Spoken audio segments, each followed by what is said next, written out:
টালিউডের দর্শক নন্দিত অভিনেতা প্রসেনজিৎ চ্যাটার্জি সম্প্রতি মুক্তিপ্রাপ্ত ধারাবাহিক খাকি দ্য বেঙ্গল চ্যাপ্টারে দারুণ অভিনয় করেছেন এই নায়ক। তার অভিনয়ের প্রশংসায় পঞ্চমুখ দর্শকরা। সেই চর্চার মধ্যেই টালিউড ইন্ডাস্ট্রিকে নিয়ে আরও একটি বড় খবর প্রকাশ্যে এলো। এবার হিন্দি ধারাবাহিক প্রযোজনা করতে চলেছেন প্রসেনজিৎ।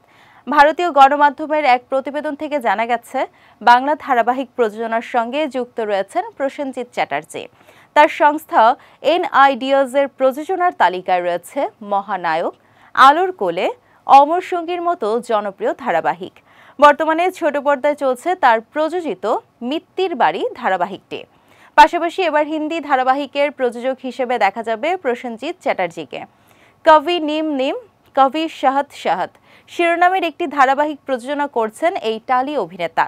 প্রতিবেদনটিতে আরও বলা হয়েছে, বাংলা টেলিভিশনের অন্যতম সফল ধারাবাহিক সাহেব ভট্টাচার্য ও সুস্মিতা দে অভিনীত কথার হিন্দি রিমেক হতে চলেছে প্রসেনজিৎ প্রযোজিত এই নতুন মেগা প্রজেক্টে।